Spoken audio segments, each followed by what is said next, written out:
So you want to do the camel pose, but how do you do the camel pose right? And how do you make sure that your back is not arching too much? It's all in how you shift your body weight back and forth. If you have your hips going forward and beyond your knees are, you are safe, because that gets the entire back to arch uniformly and your weight is on the hands. At any point in the camel pose, there's no way that your back is taking the weight off the upper body. So you want to always make sure that the weight goes on the arms. They are going to serve as pillars. Everything else arches. And remember capital letter D in mind. The body looks like a capital letter D when you're practicing this. In this video, I just want you to look at it. I do not want you to do it along with me, because your head may not be able to look at the screen while you're doing this. So just simply watch this video, and next time you are under the guidance of a teacher, just remember the details that you're going to fetch out of this video. So let's get into the details of the camel pose, Ustrasana. This is Atre. We get started. So in order to get into the camel pose, you're going to need first to prepare your spine a little bit, because it's all about backward bending. Second thing, you're going to need an extra mat. Let's say, for an instance, if you don't have an extra mat, there's nothing you need to worry about. We can also fold the same mat, and it's just to cushion your knees a little bit so that you can hold the pose for longer duration. How do we get started?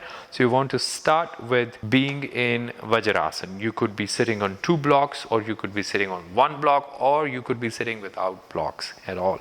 So bring both your hands on top of the knees, push the tummy further forward, up, arch, drop your head back and breathe into the pose. Lift your chin up and bring your throat in one straight line with your spine, and pull a long deep breath into the body so that you open up the lungs and the walls of the lungs, and open up the chest and the rib cage. Then when you breathe out, you lower the chin down to the chest and make your back go round and curved all the way.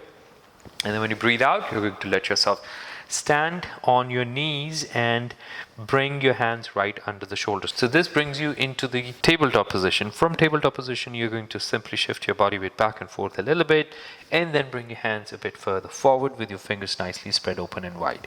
Now press your belly down and sink down. So I want you to be holding yourself into the upward facing dog. So just remember that your arms are parallel to each other. You're getting your neck out of the shoulders. You're going to keep your lips together and lift your chin up.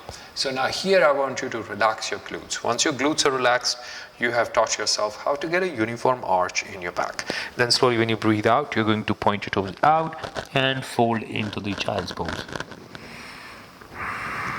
Sway your body weight from one side to the other a little bit.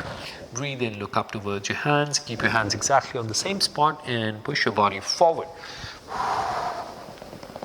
Lift your nose up, chin up, and breathe into the pose. Twist a little bit. Turn around over the right shoulder and see where your heels are at the back. Do the same thing onto the left hand side. Then when you breathe out, your spine is now ready. You're going to let yourself stand onto the knees. Now here is where you need an extra mat. So let's say if you don't have an extra mat, just fold the existing mat you have and do a couple of times, or 3 to 4 times, and then place your knees on top of it. And your knees are placed wider than your hips are. When your knees are wider, you will get to have a broader base to balance on.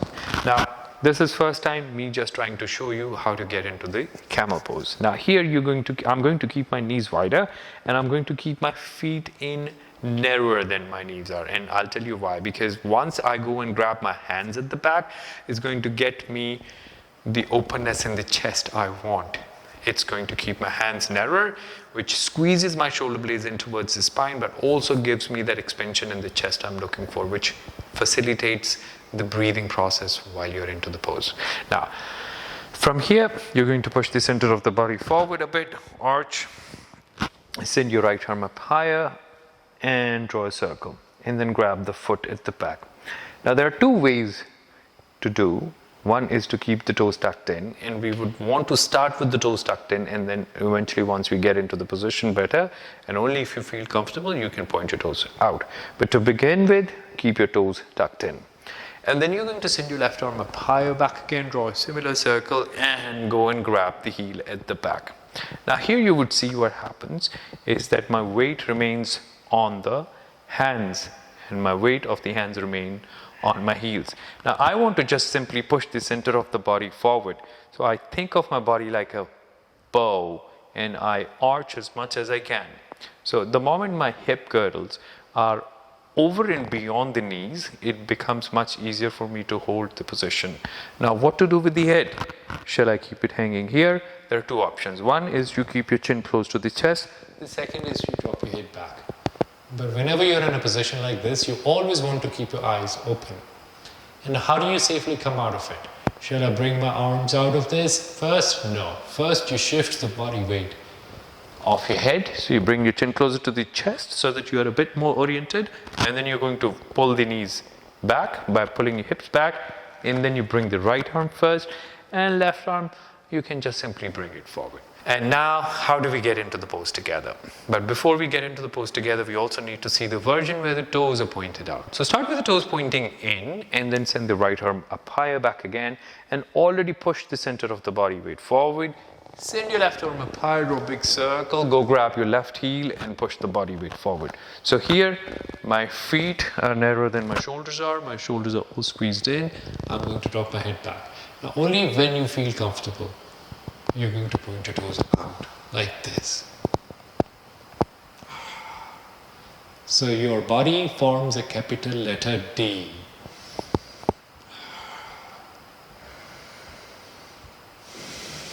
Then when you breathe out, you lower the chin down to the chest first so that you're oriented. Pull your weight back towards the hands so that you don't have that pressing arch in your back.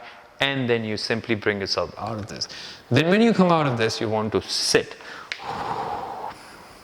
Then you put your hands onto the floor, bring your knees in closer, and then you want to rest and recover your body into the child's pose.